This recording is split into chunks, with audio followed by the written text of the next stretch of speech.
everybody. This is my dear friend Michael. We met in Brazil at a conference that still continues to send ripples out in the world, I would say. And I have been letting my friends slash guests basically talk a little bit about themselves rather than go into a long list of your amazing accomplishments. Tell us what you do, what you're proud of, and how you're linked to the neuro-expansive community. Round about the year 2003, so almost 20 years ago. Well, 20 years ago, actually, now that I think about it. I became immediately interested in neurodiversity and autism when a member of my family, who was at the time a 3-year-old boy, was diagnosed on the spectrum. And I really knew very little about autism or the autism spectrum or any of these kinds of things at that time. And then suddenly I was kind of thrust into this world. And right around the time of that diagnosis, there was also an experience that I shared with the young man who I called Mark in my publications, where a fellow ethnomusicologist, and I'll tell you what that is in a minute, he had recently joined our faculty here at Florida State in the College of Music, and he and his wife and baby daughter came over for dinner, and we had the plan that we were going to play drums together. And we had been looking forward to this because he had just moved to Tallahassee and we were both drummers and yada yada. And so anyway, this 3-year-old boy, I had told Ben, who was my colleague, you probably won't see him because he kind of gets, shy and a little bit nervous and scared when other people he doesn't know are around. And so he'll probably just be like back in a back bedroom in the house, but that's okay. And we'll just go ahead with our plans for the evening. And so then we had our dinner, we started to play, and then Ben, Mark, the little boy, suddenly emerged from the bedroom. I didn't see him coming in because my eyes were, usually when I play the drums, my eyes are closed. And so my eyes are closed and I'm playing, and suddenly I feel this like tap on my leg, and I look down, there's little Mark, and he's like looking up at me, and there's drums all over the place, and there's like a pair of bongo drums right next to where I'm sitting. And he kind of looks at the bongo drums and looks at me, and I'm like, yeah, go for it. We just continue playing. And so then he started to play on the bongo drum, and he was 3 years old, and so we had a particular kind of rhythm going, a kind of an Afro-Cuban rumba kind of thing, and he just like switched the rhythm up. But because Ben and I were both very experienced improvisers, we just kind of immediately followed with that, and you could see Mark's face kind of light up, like, wow, they're really listening to me and interacting with me. And so that started to go, and then quite unexpectedly, he just started to sing. And it was like channeling the voices of some ancestors from another culture or something like that, like no voice that had ever come out of this child before. And so again, we kind of went with that, and we just kind of went, and so we started playing, and then suddenly there's like this blood-curdling scream, and everything just stops. And we're like, oh my gosh, what happened here? And so it turned out what had happened was Ben and his wife Saba, they had an 8-month-old at the time, Nassim, and it was like, she had pooped her diaper or whatever, and it was 8 at night. She just got all fussy, and she was, and so next thing, like they're like, rounding up Nassim and getting in the minivan, and that's, that was the end of that. And so then I sort of come in, and like my wife's sitting on the couch, and I'm like, well, that was, pretty amazing. And then Mark comes out and just starts talking to my wife and I, like in a totally different way. Like, at that point, he had tended to always be very stiff, and he didn't like to use language, even though he had language. He would usually talk in a monotone. He would usually speak in a kind of a language of his own invention called Scoofy. But suddenly he was, speaking in English, and he was using hand gestures and the intonation of, neurotypical type speech and that kind of stuff. And it was like, wow, this was this was a pretty remarkable transformation. And so, so I just, you know, and then he just kind of went back to his bedroom and didn't see him till the next day, you know. But meanwhile, like my brain was just kind of spinning all night, like, what can I do? And so I came up with this idea for a project, like maybe we could do something like this. Ben and I could do something like this, create an exploratory world music playground, same kind of idea with instruments, drums all over the place. And other families and other, you know, people in the spectrum could benefit from this kind of, you know, free-flowing improvisatory musical experience, sort of engaging with that natural environment of being surrounded by drums, not in a kind of an idea of we're going to play this music and this song in this way, but just seeing where, you know, where that flow takes you. And so the results of that was a project called the Music Play Project. We got a small grant from the university to kick that off, and Ben and I sort of formed a collaborative team with medical doctors and psychologists and autism researchers, you know, from the university, and we did this project. But it was very much like we were recreating that kind of free flow experience, but then we had, you know, people following the children with video cameras, and we had coders, you know, marking 0, 1, 2 as far as how much they were engaging the activity. Anyway, long story short, you know, it was good, and it led to some great experiences and some great musicking. But the further it kind of moved in that direction of the sciencing of it, of the documentation and the measuring and the trying to sort of, well, what sort of therapeutic interventions does this suggest? That, you know, the more I kind of felt the soul of it being sort of stripped away layer by layer. And so at a certain point, I just said enough of this, and I just gave it up, you know. And by that time, I published several articles and had done my thing. It's like, okay, well, maybe that was it. And then around about 2009, 2010, probably, just out of the blue, I got a call from somebody at the Florida Department of State Division of Cultural Affairs on behalf of the National Endowment for the Arts. And they had become familiar with this work from some of the publications. And would I be interested in applying for a grant from, you know, to be funded by the National Endowment for the Arts and administered through the State Department Division of Cultural Affairs? And initially I was kind of like, you know, I'm kind of done with this. But then I started thinking, well, wait a sec, they're talking about arts, they're talking about culture, they're talking about community, they're talking about reaching out to underrepresented, you know, demographics within the state of Florida. I said, okay, yeah, this sounds pretty interesting. So right about that same time, I was actually putting together a band called Omni-Music at the university, which would go on to have its own life, a kind of an intercultural world music, jazz, and original music kind of ensemble. And it would go on, we would put out, you know, a couple albums. We actually made it to the first ballot entry level for a Grammy Award for Best World Music Album. So that was kind of like happening. And then this came along. And then I thought to myself, well, is there some way I could, you know, put these things together, kind of, you know, peanut butter and chocolate, you know, Reese's peanut butter cups. Oh, it's a good thing. And and so from that experience, I recruited. So I talked to these really amazing musicians who were from all over the world, from China and Trinidad and Bolivia and Iran, who had all somehow ended up in Tallahassee, many of them as students in our ethnomusicology program at Florida State.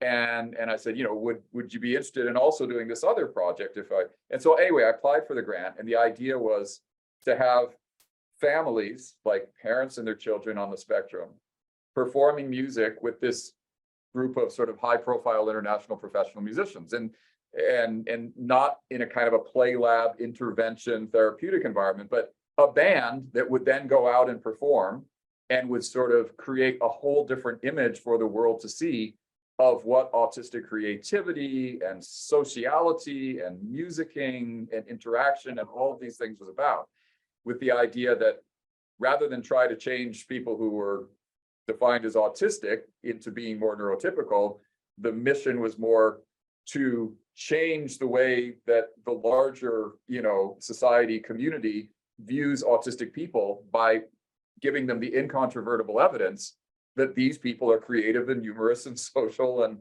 all the kinds of things that they were. And so we did that, and that was quite successful.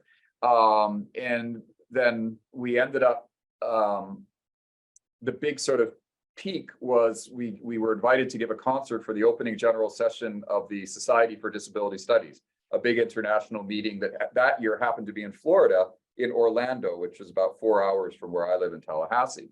Now, it was an amazing undertaking. You can imagine the logistics of getting these kids and their parents and these musicians and coordinating it all, but we made it happen, and it happened. And we did the concert, and we got multiple standing ovations, and everybody loved it, and da da da da. And I thought, well, this is a great success. But then I stuck around for the meeting for a couple more days, the rest of the group went back to Tallahassee, and I went to this panel, which was convened by Dr. Elizabeth J. Grace, who some of you may have heard of or read some of her work, otherwise known as Ibby Grace.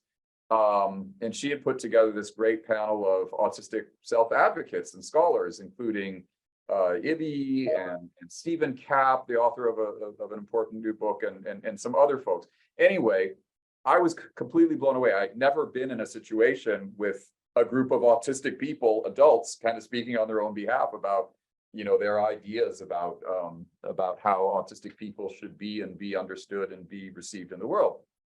And so I was like, wow, this is a game changer. And so then after that, it was like they did short presentations, then there was like an hour of Q&A. And I said, I just threw up my hand. I said, well, look, I wonder if if I could just ask some of you if you were at the concert the other night. And several of them raised their hands, and I said, now I'm just wondering, I'd be very interested in this particular audience. What did you think of the concert? Do you have any thoughts, any criticisms? And this guy jumped to the center of the floor and just said, honestly, Dr. Bakan, I found the concert to be offensive. And I was like, whoa, this I wasn't necessarily expecting.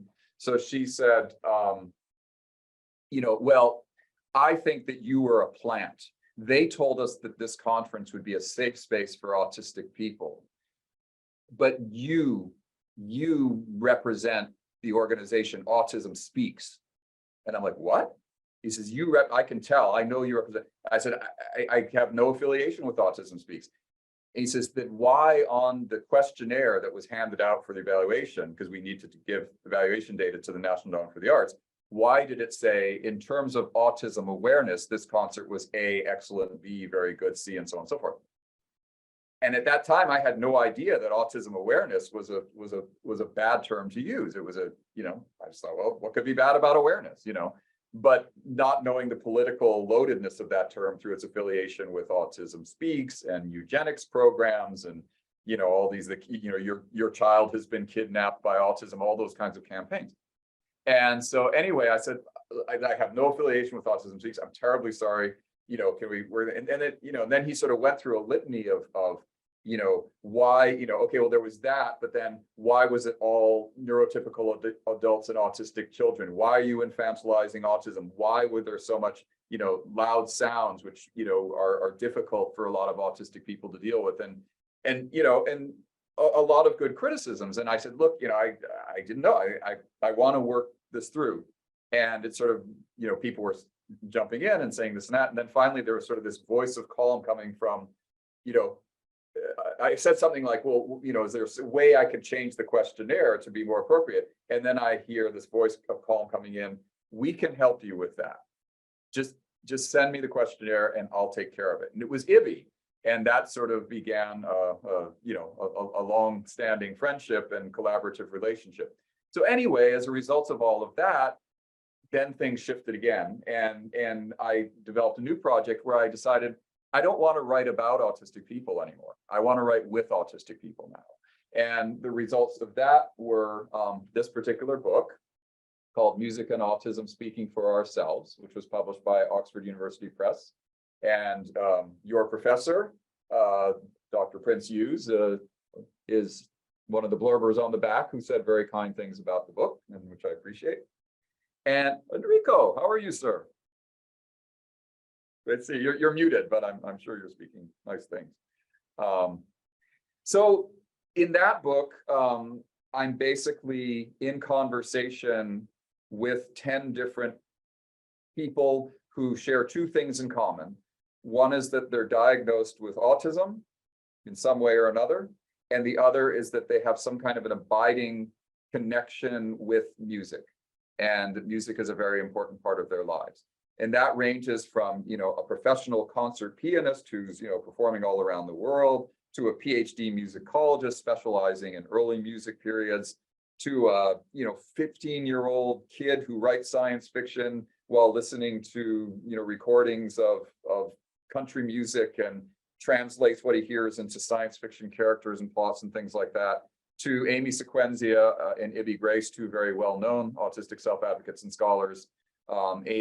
Amy being non-speaking, who has synesthesia, which means that she hears sound and music in terms of colors, and she's written some wonderful poetry about all of that experience. To Ibby, who has this kind of telepathic connection to non-speaking people, where she claims, and I believe her, that she can kind of intuit the sensibilities and the desires of people through the way that they sort of exist in the world as silent people through reading them as music. So a lot of different kinds of perspectives. And now I'm moving on to another new project called the MIND Project, which stands for Music and Intercultural Neurodiversity, where we're trying to sort of, the realization through all of this work was that while it's all good and it's getting out into the world in ways that are hopefully helpful to people and bring joy to people, that the majority of those people tend to be middle class and white.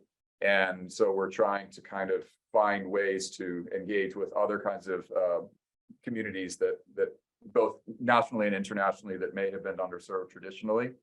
And then the other thing that I'm doing is engaging in some pretty high profile musical collaborations with two particular artists so far, one being the brilliant Florida-based singer-songwriter Jennifer Msumba, who we might hear a little bit from later, and another being the brilliant award-winning jazz pianist Matt Savage, who's in Boston.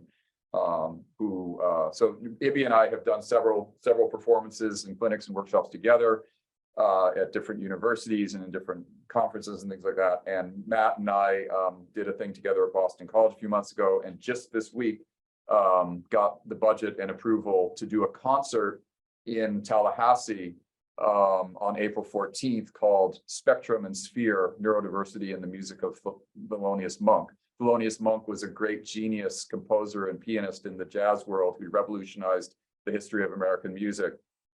And on the basis of research that I've been doing and Matt's sort of emic insider perspective on autistic pianism and autistic musicality, we both are of the strong opinion that were Monk to be alive today, he would be diagnosed on the spectrum. And that in itself is not all that interesting, really, but the fact that we believe that his music was actually informed by his autistic cognitive style and creative process means that autism essentially revolutionized the entire history of jazz, or at least an autistic person did. So that kind of brings, that's a kind of a long introduction, but that kind of is a quick summary of a trajectory of work that's been evolving over the past 20 years or so. What's fascinated me so much with your work is that your other hand is elbow deep in tribal music, and the commonalities between indigenous music and the kind of tribal manifestations of autistic music. Right. But with that, I'll turn it over to wherever you want to go. Yeah, well, I'll just sort of go around. I mean, Roger, can you introduce yourself, or are you supposed to be the kind of silent hand behind the throne? No, I'm not the Dr. Claw of the group. Okay. I'm putting a date on myself.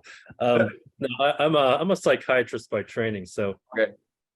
I've been interested in autism and doing work in the field for probably over 20 years now. Wow.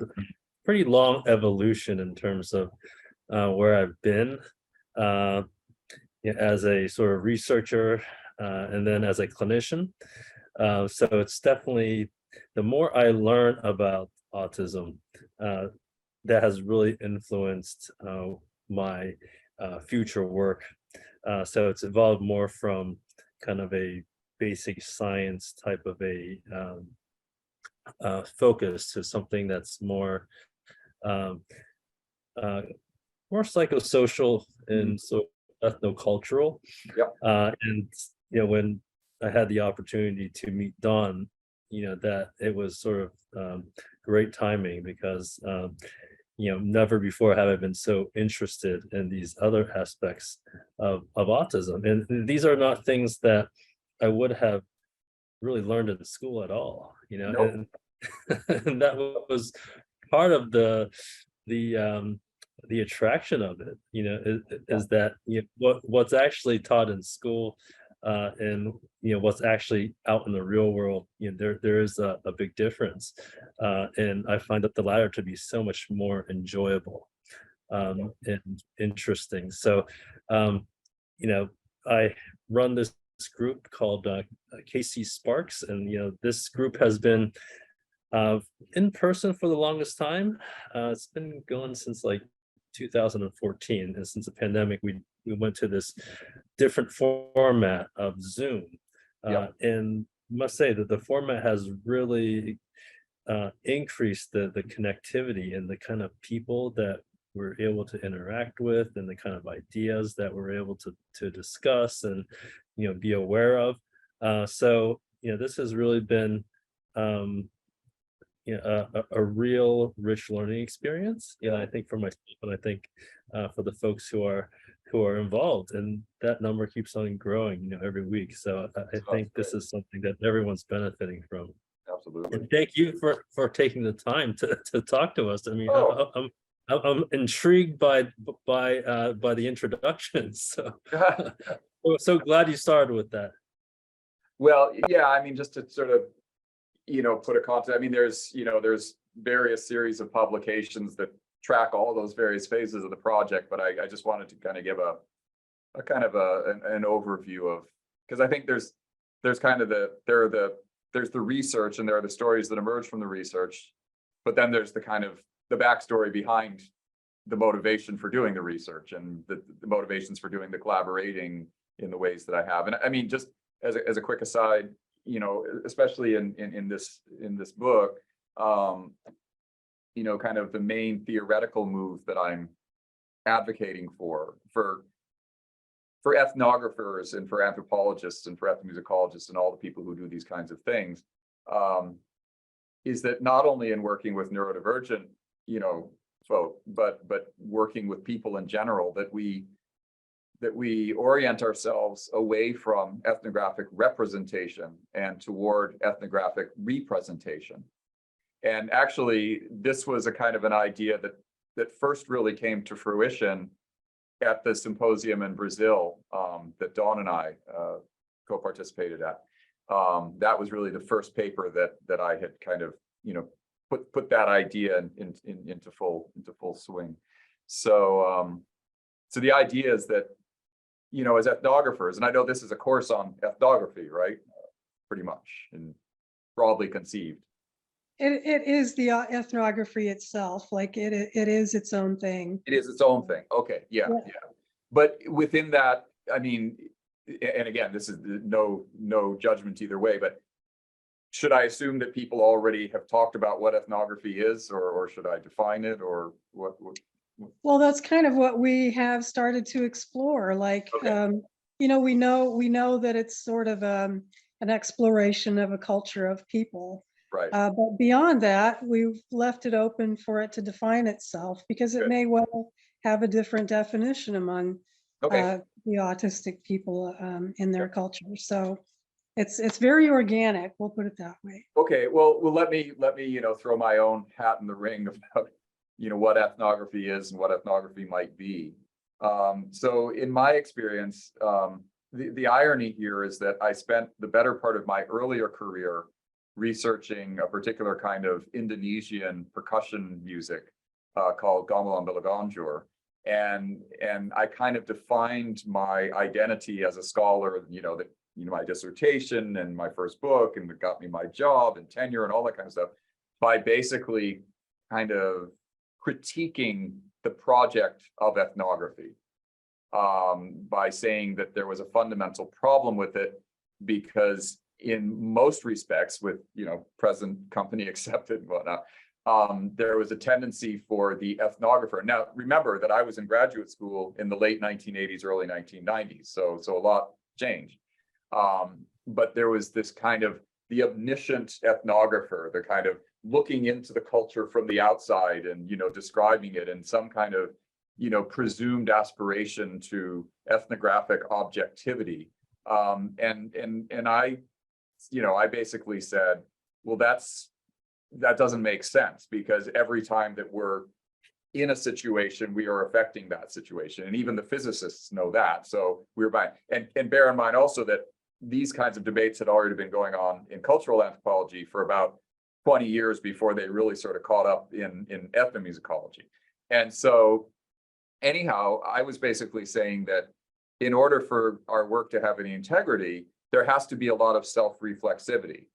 We have to acknowledge our own experiences, our own relationships, our own feelings and thoughts about the things that we're encountering in Bali or Ghana or wherever we are, not for the sake of aggrandizing ourselves, but because otherwise it's dishonest, because we're creating a sort of a fallacy of, well, all of these things were observed, and now this is the document, and now this is the analysis, and this is the interpretation. Well, all of those things that were observed because you were in the situation as the researcher. And so that was kind of my thing, and it led to a kind of what was thought of as a kind of radical self-reflexivity, where I almost put myself in the center of the narrative in ways that some people thought was, were quite progressive, and other people really hated. And the book got reviews across the spectrum of favored, very favored, and unfavored. But it ultimately, I guess, made enough of an impact that I'm here now, as a tenured full professor. So, anyway, so that was all happening, and then this whole autism thing came along, kind of just stumbled into my life, right, at a time when I wasn't expecting it, let alone needing. I was already mid-career, just about to be tenured, had a big textbook project that was under contract on world music, which ended now a couple of weeks ago, was published in its 4th edition with McGraw-Hill. So, I was on a track. I had plenty to keep me busy, but suddenly there was this calling because of this experience I had with this kid, Mark, and the drumming and the this and that. And so, boom, I was into this ethnomusicology of autism, and there was no such thing. There was nothing even remotely like it. But because by that point I had already made some kind of a splash in the field, I think if I had just been like a graduate student trying to do a thesis on ethnomusicology of autism, the professors would have slapped me upside the head and said, "What are you talking about?"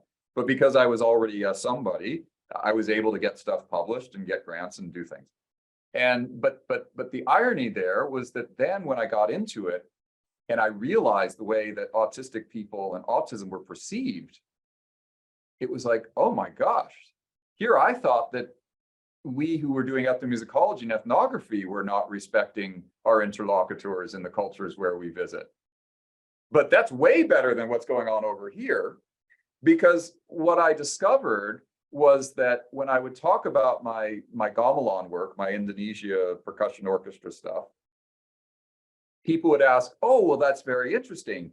Tell us more about the culture. Tell us how the music reflects the culture. Tell us about the symbolic systems and the cosmology of Bali and how that's reflected in the gong cycles of the gamelan music." Those are the kinds of questions that ethnomusicologists were asking me. But when I would tell those same people, well, now I'm doing ethnomusicology of autism, they would say, "Oh, and so what sort of deficits are you working on? What sort of interventions are you applying? What sort of improvements are you seeing?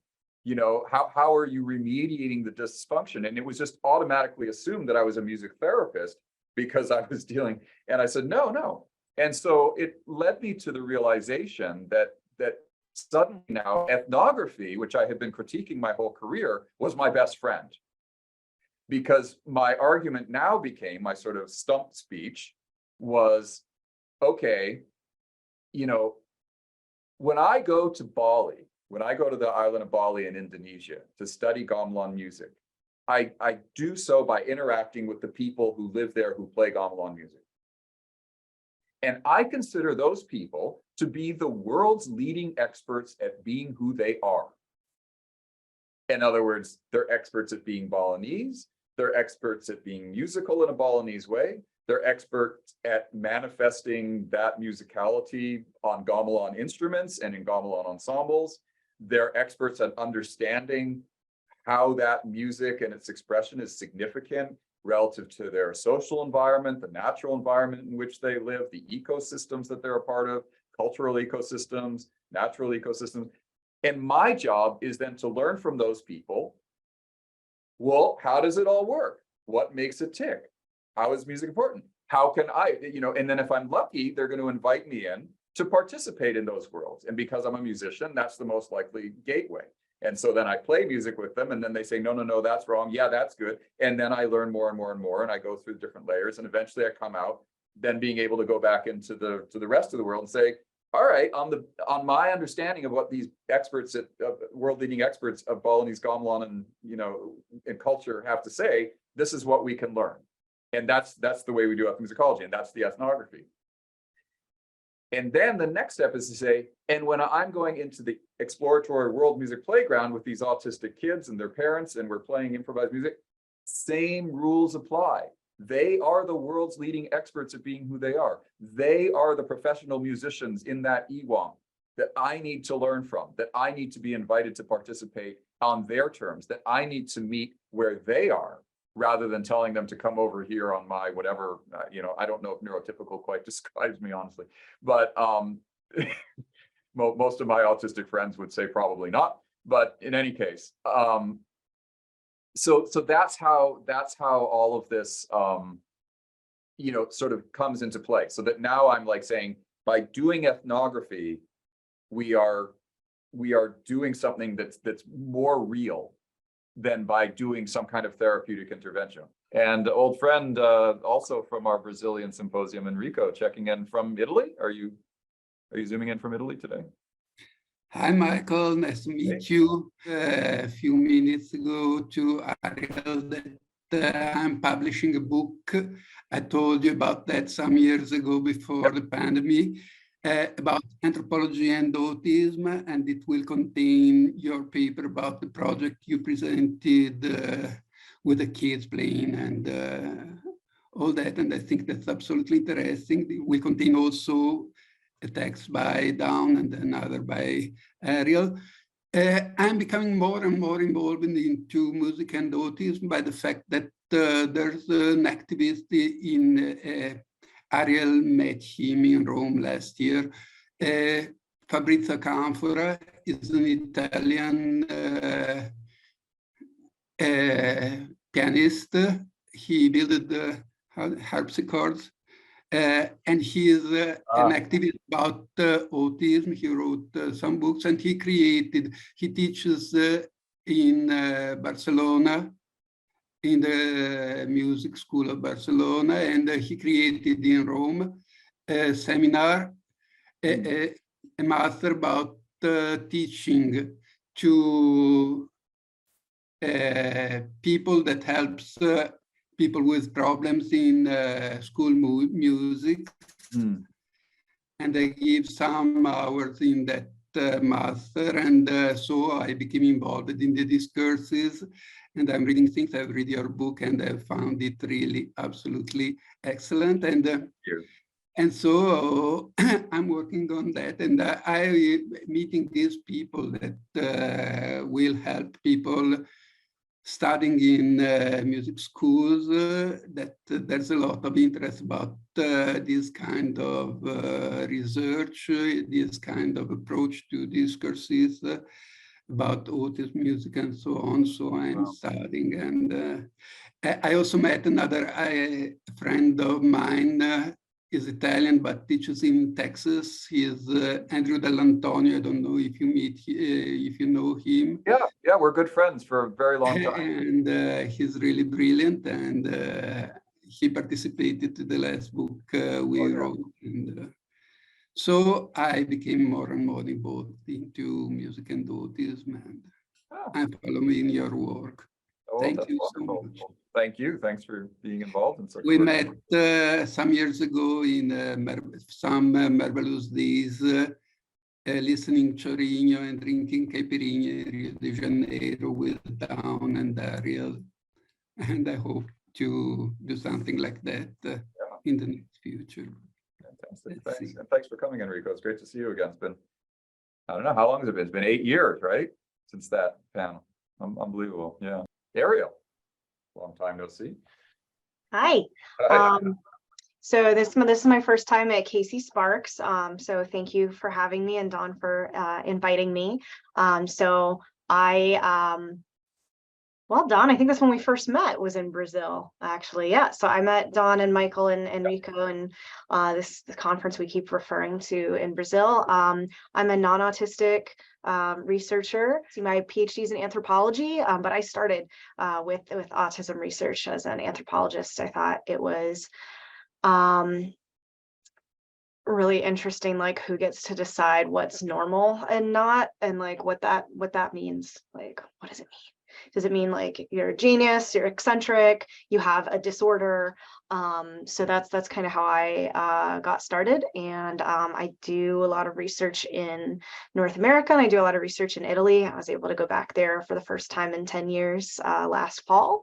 So that's been really nice. Oh, and right now I'm in Michigan in the United States. So if you know Michigan, we like to put like a hand, and I'm right there at Central Michigan University on the tribal lands of the Anishinaabe peoples. This came out of the Artism Music Project, which was the National Endowment for the Arts one, or NEA. And there was a young woman who went by the name ES. That's her pseudonym in the project. And ES came in, she had been in the Music Play Project years before. I knew her mother socially and whatnot, and you know, she had wanted to get involved in all this. ES, she had language, but she didn't usually speak. And when she did speak, she would speak through her mother as a proxy. So she would say things like, tell that man to, you know, like even though I was right there. But anyway, for the first, so the project was for 3 years, the Artism Ensemble, and we had 3 seasons, and she was in it throughout all 3 seasons.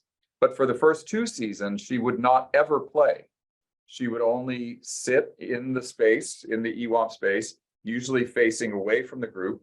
She would often cover her ears and uncover her ears, but she wouldn't play anything. And yet, then she would go home after these sessions, and she was like this amazing percussionist, and she would play in her kitchen on pots and pans and tabletops and counters and things like that. And so even though she wasn't involved in the ensemble actively, her mother was very, you know, committed to bringing her, and she was very, you know, very much enjoying coming. She just wanted to take it all in first and then process it and do it her way. So the sort of the rules of the game in the Artism Ensemble were that, you know, everyone does their thing on their own terms. So if she didn't want to play, if she wanted to face away, if she wanted to cover her ears, that's her way of participating, and that's totally fine. And so that was kind of, you know, where we were and what we kind of expected, and it was fine. Then when we got invited to do that performance down at in Orlando, the one I told you about before, at the Society for Disability Studies conference, one of the members of the group, he was a very adorable 7-year-old kid, but he was a real showman, and he was always, you know, out playing and doing all this kind of stuff. And he couldn't go, like his family had a commitment and the date. And so I sort of used this as an opportunity.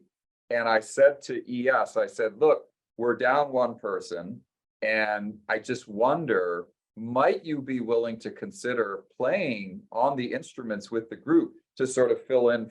And she actually looked at me and made eye contact, which was maybe the first time she had done that. And she said, yes. And so it was like, okay, and this is yes.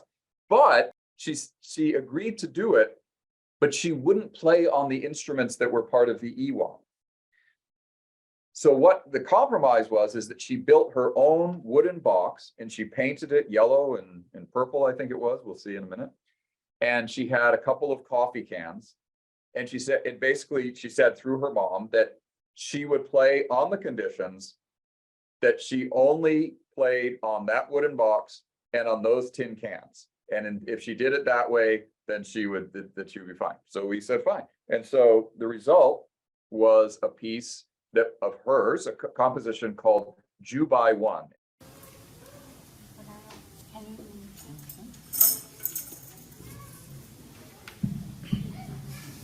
Yeah, okay.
I'm actually just curious, any initial thoughts or impressions from, yes, John?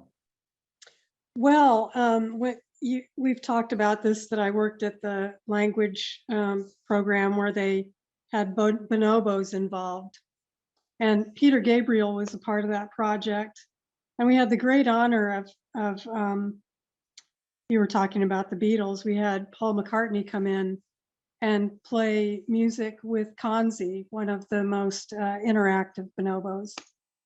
And that's really what it reminded me of, was that sort of just organic, you know, and he would sort of lead, Kanzi would pick his own beat, and then they would kind of jump in, you know, being great musicians, they would jump in, and it would all just be so amazing. And then it would kind of fade out because Kanzi would choose, like, suddenly be moved to do a different jam. And I just love the organicism of it, and the irreproducibility of it, like Right. one of a kind experience for everybody. It was so cool. Yeah, Yeah. exactly. Well, I wanted to actually, I'm going to pull it up again and show you this one point, because so what happened was she set up this groove, boom, boom, boom, boom, boom, boom, boom, boom, between the box and the coffee can, right? And so then the guitarist picks up, the flute comes in. So that's all improvised, but it's her composition because she's setting the tone, right? We're following that. But then at a certain point, she, quote unquote, by kind of conventional orthodox music standards, she drops the beat. She loses the beat. She falls out of the rhythm. But the rule of artism is that, you know, it's like when you run a business, the customer is always right. The composer leader is always right. So whatever ES does is right. And it actually takes a tremendous amount of ego strength for a group of internationally renowned professional musicians like the ones you just saw there to be able to be on stage and defer to that and sound like they don't know how to keep the beat. And there's one particular moment where it's just starting to kind of lock in and groove nicely. And then, like, you notice that, like, the can, like, she reaches to shift can, and then the beat sort of shifts around and turns, and then there's kind of this confusion and the beat is kind of lost. And then the flute player, Viviana Asturizaga, who's a wonderful musician from Bolivia, currently completing her doctorate in ethnomusicology here at Florida State. She just sort of finds the new beat, locks that in, and then everybody comes back together. So let me just go back to that one little moment. I'll share the screen again, and I'll point it out, and I'll pause, and I'll just sort of take you through that, because I think it's very interesting analytically. Actually, can I ask a quick question? Of course. So in that scene, Yeah. just so I know what's going on and who's doing what, so there's a lot of musicians in that room. So Correct. And there's one person, there's one autistic person. Is that? No, there are 5 autistic kids. Uh-huh. Each of them has a co-participating parent, and then it's been a while, about 7 or 8 music play facilitators, or who are trained musicians, professional musicians, ethnomusicologists involved. And then there's the one baby who's sitting on the bass, but that's just his baby, who's now no longer a baby. She's a teenager or something like that. Yeah, so basically the concept is that the way Artism developed, so Music Play Project had been like, there's no kind of, it's just whatever kind of evolves, and the facilitators try and follow that and nurture whatever kind of reciprocal relations exist. But in Artism, because it was a public facing project, because we were giving concerts. And so at the first meeting, and all of the kids who were in Artism, who were the sort of the featured performers, all of them had been graduates of the Music Play Project who had enjoyed and sort of thrived in that environment. And so it was that was more a less random selection kind of process, more putting together a band. And so when we met for the first time, and I said, well, this is kind of like what we do in Music Play Project, but instead of it just sort of being here in this little kind of closed door kind of environment, EWOMP, we're going to go out and we're going to take the EWOMP on the road. We're going to play in front of, crowds and for audiences. And so one of the kids, you'll see him, he's the kid at the back playing on the drums. He's got really blonde hair. And he said, well, if we're going to be playing concerts and we're going to be playing for people, we better play some really good quality music. And so they sort of defined the new terms of what the Artism Ensemble would be. And rather than it being this kind of free flowing improvisation with the music play facilitators, interacting with and nurturing things, we took turns. So each of the kids got to be the leader and the composer for their own piece in the concert. And whatever their piece was, they got to dictate the terms. And the rest of the band had to go with what their terms were. And so it was really wonderful, because they just sort of organically created this, a tribe, a community where they figured out on their own, well, we're going to take turns in terms of being the leader and the follower, in terms of directing and supporting.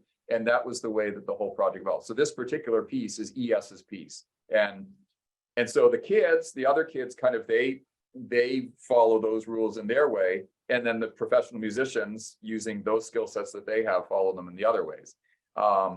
So let me, did that answer your question more or less? Yeah, no, that's simply amazing. Yeah, it was pretty amazing. I mean, learning, it's a lot more complex than I had thought, and it works. It makes it that much more beautiful. Yeah, well, there's a lot that goes into it, right? There's a tremendous amount of planning that goes into being able to do something that's unplanned. You know what I mean? So it sounds so organic. Yeah, it's planned organicism. Let me jump ahead a little bit here for this moment. Okay, so right around here, and I need to share the screen, I realize. Here's that kind of moment. Watch for about 10 seconds. You'll hear the rhythm kind of fall out, and then you'll hear it kind of mushy for a few seconds. And then when the flute player comes back in, it's back in the groove, but the rhythm has been turned upside down. So rather than boom, budiki, gung, gung, king, now it's king, kidu, ding, dung. Now the can is on the main beat and the box is on the off beat. Okay. So here we go.